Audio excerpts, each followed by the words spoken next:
नमस्कार। सरल ज्ञान चैनल में आप सभी का स्वागत है। आज की वीडियो जन्माष्टमी कृष्ण जी का जन्म। वीडियो के अंत तक बने रहें। भगवान श्री कृष्ण आखिर इस धरातल पर आ चुके हैं। आज है उनका आविर्भाव दिवस यानी जन्माष्टमी का महापर्व। आप सबको इस अत्यंत मंगलमय जन्माष्टमी की पूर्व की बहुत सारी शुभकामनाएं। जो मदन को भी मोहित करने वाले हैं, ऐसे हमारे नंदन मदन मोहन का आज जन्मदिन है, यानी कि भगवान श्री कृष्ण का पारकतर्ष दिवस, जिसे हम जन्माष्टमी के नाम से मानते हैं। तो आज के इस अत्यंत पवित्र और सौभाग्यशाली दिन की प्रातः बेला में चलिए आज हम जन्माष्टमी की एक पौराणिक कथा का श्रवण करते हैं। और यह कथा है भगवान श्री कृष्ण के जन्म की। तो बिना देरी किए शुरू करते हैं जन्माष्टमी की कथा। सुंदर प्रातःकाल बेला में हम श्रवण करते हैं जन्माष्टमी की व्रत कथा का। पृथ्वी हूं, मैं पृथ्वी हूं। अंतकाल से इस ब्रह्मांड का सफर करती हुई अंतकाल खंडों को देख चुकी। मैंने सतयुग का सूर्योदय भी देखा और देखी अधर्म की अंधेरी रात भी। पापियों का बोझ मेरे इसी आंचल ने सहा है और अनेक तपस्वी और राजऋषि ने मुझे गौरवान्वित भी किया है। आज भी मैं देखती हूँ दूर दीक्षित के पार ढलने वाली उस सांझ को, जो अपने साथ साथ समय की लहरों पर अनेक घटनाओं को अपने अंदर समेट कर जाती है। और पेड़ की शाख से गिरने वाले पत्ते प्रतिदिन एक नई कहानी सुनाते हैं। इन सभी इतिहास गाथाओं में एक कथा मेरे हृदय में सबसे नजदीक है। जानते हैं वे कौन सी है? तो चलिए आज सुनाती हूँ। वो समय मेरे अत्यधिक कठिन था। अनेक आसुरी शक्तियों ने मुझे आतंकित करके रखा था। इसलिए मैं सीधी पहुंच गई मेरे पिता ब्रह्मा जी के पास। मेरी गुहार सुनकर वे मुझे ले गए पूर्ण पुरुषोत्तम भगवान श्री विष्णु के पास। क्षीर सागर के तट पर हमारे साथ भगवान शिव और अन्य देवता भी जुट गए। हम सब ने मिलकर भगवान श्री विष्णु को पुरुष युक्त प्रार्थनाएं अर्पित की। और फिर आया एक दिव्य संदेश, भगवान श्री विष्णु का संदेश। हम सभी को उसे समझ नहीं पाए, लेकिन ब्रह्मा जी ने हमें इसका अर्थ बताते हुए कहा कि यह संदेश इस प्रकार है कि हे देवताओं, पृथ्वी की आसुरी शक्तियों के आतंक से बचाने और धर्म की पुण्य स्थापना करने में मैं शीघ्र ही इस धरातल पर अवतरित होऊंगा। भगवान श्री हरि का यह संदेश सुनकर सभी देवता प्रसन्न हो गए और मेरे हर्ष का तो कोई ठिकाना ही नहीं रहा।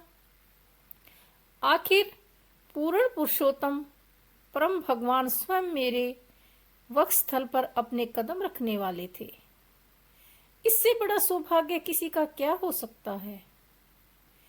ऊपर के लोकों में जब ये सारी घटनाएं हो रही थी, उसी समय मेरे धरातल के एक कोने में कुछ विशेष घटित हो रहा था। भगवान के आने से पहले की तैयारियां। यदु वंश के महाराजा शूरसेन के पुत्र वसुदेव और देवक की पुत्री राजकुमारी देवकी का विवाह। यह विवाह मेरे लिए विशेष था, क्योंकि इसी परिवार में तो परम भगवान जन्म लेने वाले थे। संपूर्ण मथुरा नगरी को सुंदर रूप से सजाया गया। चारों ओर ढोल नगाड़े और शहनाइयां बज रही थी। विवाह पूर्ण हो चुका था और बस अब नवविवाहित दंपति वापस आने अपने राज्य की लौटने की तैयारी कर रहे थे। लेकिन इस पूरे विवाह में मुझे सबसे आश्चर्यजनक बात वो लगी। वो जानते हैं क्या थी? वो था कंस, देवकी का भाई और राजा उग्रसेन का पुत्र कंस। ऐसा नहीं था कि आज मैं उसे पहली बार देख रही थी, लेकिन आज वो जिस रूप में था उस रूप को मैं पहली बार देख रही थी।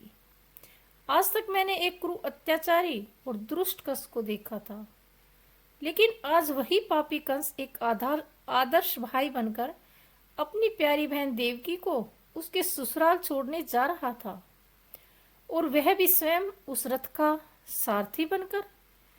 मुझे तो सच में अपनी आंखों पर विश्वास ही नहीं हो रहा था। वैसे था तो ये आश्चर्यजनक, आखिर सच ही, और मैं पृथ्वी इस संपूर्ण घटनाक्रम की साक्षी हूँ। थोड़ी देर के लिए तो मुझे भी यह भ्रम हो गया कि कहीं कंस का हृदय परिवर्तन तो नहीं हो गया, लेकिन मेरी तरह और लोगों का भी यह भ्रम जल्दी ही टूट गया जब एक भयंकर आकाशवाणी हुई, अरे मूर्ख कंस, जिस देवकी को तू रथ पर लेकर जा रहा है उसी देवकी की 8वीं संतान तेरा काल बनेगी। इस आकाशवाणी ने कहा उपस्थित सबके हृदय को दहला दिया, सबसे अधिक कंस के। मृत्यु के भय से कंस कांप उठा और आखिरी उसका वास्तविक चेहरा सामने आ ही गया। उसने तलवार उठाई और अपनी बहन देवकी को मारने के लिए दौड़ पड़ा। बाएं हाथ में उसने देवकी के बाल पकड़े और दाहिने हाथ से तलवार उठाकर प्रहार करने के लिए तैयार हो गया।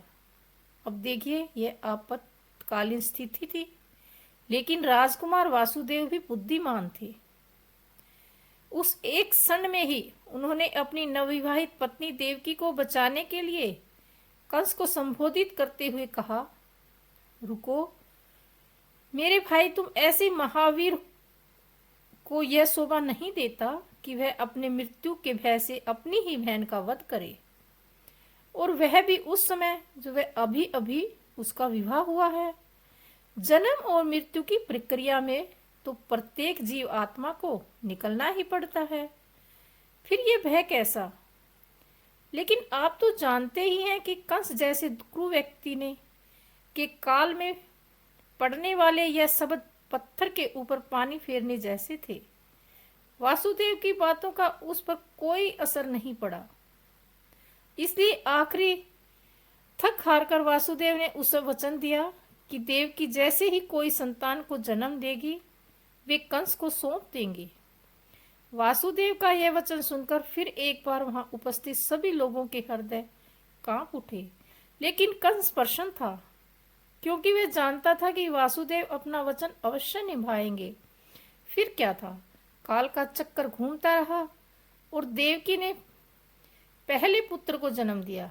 उस समय मैंने देवकी और वासुदेव की आंखों में वात्सल्य का समुद्र झलकते हुए देखा था, लेकिन दूसरे ही क्षण मैंने वासुदेव के हृदय में अपना वचन पूरा करने का दृढ़ निश्चय भी देखा। अपने हृदय को पत्थर के समान कठोर बनाते हुए रोती हुई देवकी को छोड़कर वे अपने पुत्र को लेकर चल पड़े कंस के पास, उस नवजात शिशु को सौंपने के लिए। जब वसुदेव ने कंस के हाथ में बालक रखा तो कंस के चेहरे पर मुस्कान और वासुदेव के चेहरे पर पीड़ा स्पष्ट दिख रही थी। लेकिन फिर पता नहीं क्या हुआ, कंस के हृदय में फिर से एक भला जीव जाग उठा। उसने बालक वासुदेव को लौटा दिया। मुझे बड़ा आश्चर्य हुआ जब कंस ने वासुदेव से कहा, हे वासुदेव, मुझे तुम्हारी प्रथम संतान से कोई भय नहीं। आकाशवाणी के अनुसार तुम्हारी 8वीं संतान मेरा काल बनने वाली है, इसलिए जाओ, इस पुत्र को मैं जीवन दान देता हूँ। हालांकि मैं जानती थी कि इस कंस का हृदय परिवर्तन क्षणिक भर के लिए है, और शायद वासुदेव भी इस बात से अवगत थे और हमारा संयम सही साबित हुआ।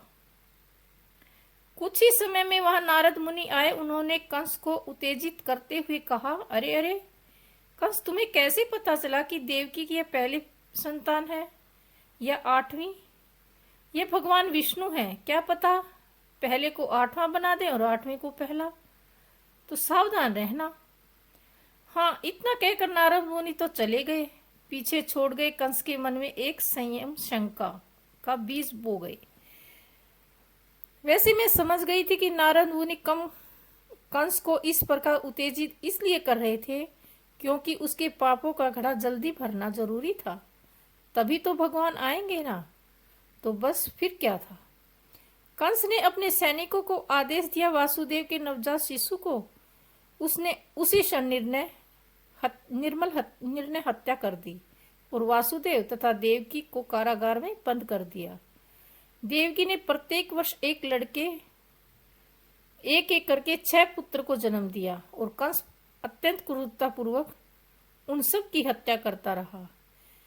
अब उसके अंत की उल्टी गिनती शुरू हो चुकी थी, लेकिन उसी समय मैंने जरा ऊपर आध्यात्मिक लोक में झांक कर देखा तो भगवान श्री विष्णु इस पृथ्वी पर आने के लिए तैयारी कर रहे थे। उन्होंने योग माया को बुलाया और कहा कि हे योग माया, इस समय देवकी के गर्भ में मेरा ही एक अंश संकर्ष उपस्थित है। तुम इसी क्षण ब्रज में जाओ जहां वसुदेव की दूसरी पत्नी रोहिणी नंद भवन में रह रही है।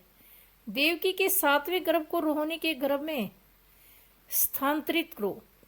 जब तुम देवकी के इस 7वें गर्भ को स्थानांतरित करोगी तो यह पुत्र संकर्षण के नाम से जाना जाएगा। उसके बाद मैं स्वयं अपने मूल स्वरूप में देवकी की 8वीं संतान के रूप में प्रकट होऊंगा और उस समय तुम ब्रज में नंद महाराज की पत्नी यशोदा के गर्भ में पुत्री रूप में प्रकट होना। भगवान का आदेश पाते ही योग माया ने बिल्कुल वैसा ही किया। अब देवकी का 7वां गर्भ गोकुल में रोहिणी के गर्भ में पहुंच चुका था और यह मथुरा में सबको यह सूचना मिली कि देवकी का गर्भपात हो गया। लेकिन मैं तो बड़ी खुश थी कि आखिर रोहिणी के पुत्र के रूप में आदि गुरु बलराम जी का आगमन मेरे वक्षस्थल पर हो चुका था और अब समय था पूर्ण पुरुषोत्तम परम भगवान के आने का। उस क्षण की मैं अत्यंत उत्सुकता पूर्वक प्रतीक्षा कर रही थी। मैंने कारागार में देखा कि परम भगवान विष्णु सबसे पहले वासुदेव के हृदय में प्रकट हुए और फिर वहां से वे देवकी के हृदय में आए। जैसे ही उन्होंने देवकी के हृदय में उसके गर्भ में प्रवेश किया तो देवकी अत्यंत तेजोमय बन गई। उनका सौंदर्य बढ़ गया, चारों ओर प्रकाश फैल गया और ब्रह्मा जी सहित सभी देवी देवता भगवान का स्वागत और स्तुति करने के लिए आ गए। सत्यवंत सत्य परम तिरछनतम सत्यम समय से प्रतीक्षा थी। मैंने देखा सारा ब्रह्मांड शांति, सुंदरता और सत्गुण से भर गया था। बादल आकाश में और नक्षत्र मंगल स्थिति में आ गए थे। नदियां और सरोवर स्वच्छ जल से भर गए। पंछी और भंवरे मधुर गुंजन करने लगे। मंद सुगंधित वायु बहने लगी और ब्राह्मणों की यज्ञ अग्नि प्रज्वलित हो उठी। संपूर्ण आकाश में ढोल, नगाड़े और शंख बजने लगे। गंधर्व देवता, किन्नर और अप्सराएं मधुर स्वर में गायन और नृत्य करने लगी। ऐसे मनोहारी वातावरण में मध्य रात्रि के समय अष्टमी तिथि पर रोहिणी नक्षत्र में परम भगवान श्री कृष्ण माता देवकी के गर्भ से प्रकट हुए। उन्होंने शिशु रूप में 4 भुजाएं धारण की हुई थी, जिसमें शंख, चक्र, गदा और पद्म सौभाग्यमान थे। भगवान को देखकर वासुदेव और देवकी ने उन्हें प्रार्थनाएं अर्पित की। इसके उत्तर में भगवान श्री हरि ने कहा, हे निष्पाप माता, स्वयं भूम मनवंतर में आपने कृष्ण के नाम से तथा पिताजी वसुदेव ने प्रजापति सूतपा के रूप में घोर तपस्या की थी। 12 वर्षों तक आपके द्वारा की गई इस कठिन तपस्या से प्रसन्न होकर मैं इसी रूप में आपके समक्ष प्रकट हुआ था। तब आप दोनों ने मुझे पुत्र के रूप में प्राप्त करने की इच्छा जताई थी। आपकी इच्छा को पूर्ण करते हुए उसी मंत्र से त्रेता युग में मैं पुरुष गर्भ के रूप में आकर पुत्र बनकर आया हूँ। अगले युग में जब आप आदित्य और पिता कश्यप ऋषि बनकर आए तो मैंने आपके पुत्र उपेंद्र के रूप में दूसरी बार अवतार धारण किया और अब मैं तीसरी बार आपका पुत्र बनकर प्रकट हुआ हूँ। इसलिए आपको कंस से भयभीत होने की कोई आवश्यकता नहीं। इस प्रकार भगवान श्री हरि ने वसुदेव को आदेश दिया कि वे इसी क्षण उन्हें गोकुल में ले जाएं और यशोदा की नवजात कन्या से बदल लें। भगवान का आदेश पाते ही वसुदेव अपने नन्हे शिशु को लेकर गोकुल जाने के लिए तैयार हो गए। योग माया के प्रभाव से उनकी बेड़ियां अपने आप खुल गई। सारे सैनिक निद्रा अवस्था में चले गए और वासुदेव कारागृह से बाहर आ गए। उस समय भीषण वर्षा हो रही थी और बिजली कड़क रही थी। वर्षा से भगवान की रक्षा के लिए शेषनाग उन पर छत्र बनाकर आ गए। यमुना नदी उफन पर थी, लेकिन फिर भी वसुदेव को अपने लिए उन्होंने मार्ग दे दिया। गोकुल में पहुंचकर वासुदेव ने अपने नवजात शिशु को नंद महाराज की पत्नी यशोदा के पास रख दिया और यशोदा द्वारा अभी अभी जन्मी बालिका को लेकर वापस मथुरा आ गए। जैसे ही वे कारागार में आए तो उनकी बेड़ियां अपने आप बंद हो गई और सैनिक भी जाग गए। कंस को समाचार मिला कि देवकी ने 8वीं संतान को जन्म दिया है, तो अत्यंत उद्गिन अवस्था में उसी समय वह वहां पहुंच गया। उसने क्रूरता पूर्वक देवकी से उस कन्या को छीन लिया और उसके दोनों पैरों को पकड़कर पत्थर पर पटकने के लिए कन्या को ऊपर उठा लिया। तभी वह कन्या उनके हाथ से निकलकर एक अष्टभुजाधारी देवी के रूप में आकाश में प्रकट हुई। गरजती हुई वाणी से उसने कंस से कहा, अरे मूर्ख कंस, मुझे मारकर तुझे कुछ नहीं मिलेगा। तुझे मारने वाला स्वयं भगवान कहीं और पहले ही जन्म ले चुका है। अब तेरा अंत निकट है। यह कहकर वो देवी अदृश्य हो गई और इस प्रकार भगवान पहुंच गए गोकुल। और बस अब मुझे प्रतीक्षा थी कि कब भगवान वृंदावन में अपनी दिव्य लीलाएं करना शुरू करेंगे और अपने नन्हे कदमों से अपने आंचल को पवित्र करेंगे। और हाँ, अगर आप हमारे इस सरल ज्ञान चैनल के प्रचार कार्य की सराहना करते हैं और इस कार्य में अपना योगदान देना चाहते हैं तो स्क्रीन सुपर चैट के द्वारा हमारी मदद कर सकते हैं। वृंदावन मेरे धरातल का सबसे सुंदर और सौभाग्यशाली स्थान, जहां मिट्टी की खुशबू और पत्तों की सरसराहट में आज भी उस दिव्य बालक का नाद गूंज रहा है। जहां कल कल बहने वाली यमुना के झरने आज भी उसी बालक के गुणगान गा रहे हैं। जहां बहने वाली मंद सुगंधित शीतल वायु उसी बालक की उपस्थिति का एहसास दिलाती हैं। यह वही स्थान है जिसे आज से 5000 पहले उस दिव्य बालक ने अपनी मनोहर लीला से लाभान्वित किया था। और यह वही बालक है जिसे आप और हम सब कृष्ण के नाम से जानते हैं। मैं पृथ्वी हूँ। चलिए आज आपको उस कालखंड की यात्रा करवाते हुए लेकर चलती हूँ मेरे धरातल के सबसे पवित्र कोने में और मेरे जीवन काल के सबसे सौभाग्यशाली समय में। यह उस समय की बात है जब परम भगवान श्री कृष्ण ने मेरी मिट्टी के आंचल को अपने नन्हे कदमों से पावन किया था। जैसे ही गोकुल वासियों को पता चला कि गोकुल में राजा नंद महाराज के घर में पुत्र का जन्म हुआ तो उनकी खुशी का ठिकाना नहीं रहा। नंद महाराज और उसकी पत्नी यशोदा ने अपने पुत्र जन्म के अवसर पर एक भव्य उत्सव का आयोजन किया। सभी गोकुल वासियों ने उसमें अत्यंत उत्साह के साथ हिस्सा लिया। गर्ग मुनि ने उस बालक को नाम दिया श्री कृष्ण, यानी जो सबको आकर्षित करने वाला हो। सच ही तो है, ऐसा कौन जीव है, कौन सा जीव होगा जिसे कृष्ण से आकर्षित ना हो। तभी तो उसे प्रेम करने वालों के साथ साथ उनसे दुश्मनी निभाने वालों की भी कहाँ कमी थी। और तभी तो उस समय के दृष्ट राजा कंस ने भी कृष्ण को मारने के लिए अनेक असुरों को भेजा था। मुझे अभी भी स्पष्ट रूप से याद है, कृष्ण जन्मोत्सव को समाप्त हुए अभी कुछ ही दिन हुए थे कि नंद महाराज अपने गांव का कर जमा करने के लिए मथुरा गए हुए थे और उनके पीछे से गोकुल में एक भयानक चिपता आई, और वह भी एक स्त्री के रूप में। कंस ने एक भयंकर राक्षसी पुतना को आदेश दिया कि वे पिछले 7 दिनों में जन्मे सभी बालकों को मार दे, जिसमें अगर उसका काल भी हो तो वह भी मर जाए। पुतना एक खेचड़ी थी, यानी जो आकाश में उड़ सके ऐसी राक्षसी। उसके पास अनेकों योगिक शक्तियां थी और वह भी जो चाहे जैसा रूप धारण कर सकती थी।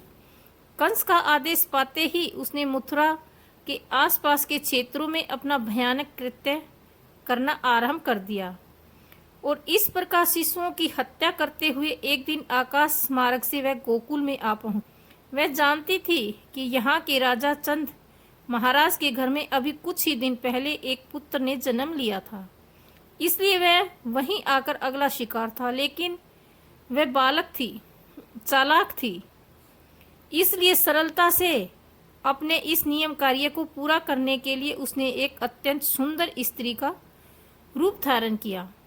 आज भी मुझे उसका सुंदर स्वरूप याद है। उसने अपने केस बंद में सुंदर मालती पुष्पों को सजाया हुआ था। उसके सपन और नितंब विशाल और सुदृढ़ थे, लेकिन उसके कमर पतली और सुंदर थी। उसने सुंदर वस्त्र आभूषण धारण किए हुए थे और उसे देखकर सभी लोग आकर्षित हो गए थे, और विशेष पुरुषों की तो नजर उनसे हट ही नहीं रही थी। गोपियों को लग रहा था कि हाथ में कमल पुष्प लिए मनोज साक्षात लक्ष्मी देवी थी, जो अपने पति कृष्ण का दर्शन करने हेतु बैकुंठ में उतरकर गोकुल में आ गई है। लेकिन मैं तो जानती थी कि आखिर यह है दुष्ट राक्षसी थी, जो अपने मुरीद इरादे मन में छिपाए कृष्ण को जहर पिलाने आई थी, और वह भी बिना किसी लज्जा के। वैसे आज के समय में पुतना से भी भयंकर लोगों को देखा है, जो अपने शिशुओं को गर्भ में ही हत्या कर देते हैं, और इस बात का उन्हें कोई अफसोस भी नहीं होता। कम से कम पुतना ने अपने शिशु का तो वध नहीं किया होगा। वर्तमान समय में मनुष्य समाज का एक अद्भुत पतन देखकर मेरा हृदय कांप उठता है। पूतना भी उस दिन ऐसे ही निर्लज्ज बनकर नंद भवन में प्रवेश कर रही थी और उसे किसी ने नहीं रोका, क्योंकि वो अपना मूल स्वरूप छिपा कर आई थी। यशोदा और रोहिणी भी उसे मंत्रमुग्ध होकर देखकर रह गई। अपने सुंदर स्वरूप के पीछे छिपी राक्षसी पुतना ने अपने सत्नों का विष लगाया हुआ था, जिससे कि जैसे ही कृष्ण उनका दूध पिए तो उसकी मृत्यु हो जाए। अब कृष्ण और पुतना आमने सामने थे। जैसे ही पुतना ने कृष्ण को देखा तो उसे अनुभव हुआ कि यह कोई सामान्य बालक नहीं, और उसी प्रकार जैसे ही कृष्ण ने पुतना को देखा तो समझ चुका था, तो उन्होंने अत्यंत क्रोध आया और उन्होंने अपनी आंखें बंद कर ली, क्योंकि वह निर्दोष शिशुओं की हत्या करती थी। पुतना ने कृष्ण को उठाया और अपने सतनों का पान करवाने लगी। कृष्ण ने मजबूरी में उसे पकड़ा हुआ था, बहुत ही मजबूती से पकड़ा हुआ था, और दूध के साथ साथ कृष्णा ने उसके प्राण भी चूस लिए। पुतना को भयंकर पीड़ा होने लगी। वो जोर जोर से चिल्लाने लगी, छोड़ो मुझे, मैं मर गई, छोड़ो। उसकी चीखें मेरे कानों में गूंज रही थी और मेरे साथ साथ आसपास के सभी लोग और ऊपर के लोग कांप रहे थे। वो पसीने से तरबतर हो चुकी थी, उसकी आंखें फटकर खुल गई थी, उसका नकली वेश उतर गया था और वास्तविक राक्षसी रूप सबके सामने आ चुका था। चारों तरफ दौड़ भाग करती हुई स्वयं को कृष्ण से छुटाने का प्रयास कर रही थी। पुतना आखिर जमीन पर गिर पड़ी। उसका विशाल काया शरीर मीलों लंबा था। उसकी चीख सुनकर सभी गोकुलवासी अत्यंत चिंतित हो गए और विशाल राक्षसी को देखकर वे सभी आश्चर्यचकित रह गए। गोपियों ने तुरंत उसके वक्षस्थल पर खेल रहे कृष्ण को वहां से उठाया और यशोदा मैया को सौंप दिया। यशोदा मैया ने तो जैसे प्राण ही निकल गए थे। उसके प्रिय पुत्र को इस संकट से निकलता हुआ देख अत्यंत घबरा गई थी। रोते हुए उन्होंने अपने पुत्र को गले लगा लिया।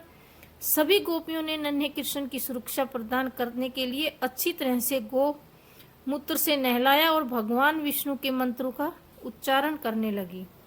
दूसरी ओर जब तक ये सारी घटना हुई तब तक नंद महाराज भी गोकुल में से वापस आ चुके थे। उन्होंने जब इस राक्षसी के विशाल शरीर को देखा तो वे चिंतित हो गए उठे।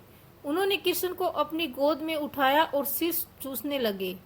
गोकुलवासियों ने पुतना के मृतक शरीर के टुकड़े कर दिए और लकड़ी की चिताएं बनाकर फिर उसे अग्नि दहा दे दिया। जब पुतना के शरीर को जलाया जा रहा था तो उसके शरीर से अगरू जैसी दिव्य सुगंध निकलकर संपूर्ण वातावरण में फैल गई थी। उस समय मुझे बड़ा आश्चर्य हुआ कि आखिर एक राक्षसी के शरीर में ऐसी दिव्य सुगंध कैसे निकल सकती है। लेकिन फिर मुझे इसका जवाब तब मिला जब सुखदेव गोस्वामी इस कथा का वर्णन कर रहे थे। उन्होंने बताया क्योंकि पुतना एक माता के रूप में कृष्ण को दूध पिलाने की इच्छा से भगवान के पास आई थी और उसकी इच्छा पूरी करते हुए भगवान ने उसका दूध पिया, इसलिए उसे माता का दर्जा देते हुए उसे मुक्ति प्राप्त हो चुकी थी। तो ऐसे ही हमारे प्रिय श्री कृष्ण को अगर कोई गलत इच्छा से भी उनकी सेवा करे पर तब भी उन्हें सर्वोच्च गति प्राप्त करते हैं, तो फिर उनके भक्तों के लिए तो ये क्या ही करेंगे। तभी तो श्री सुखदेव गोस्वामी ने उद्धव के मुख से कहा था, अहो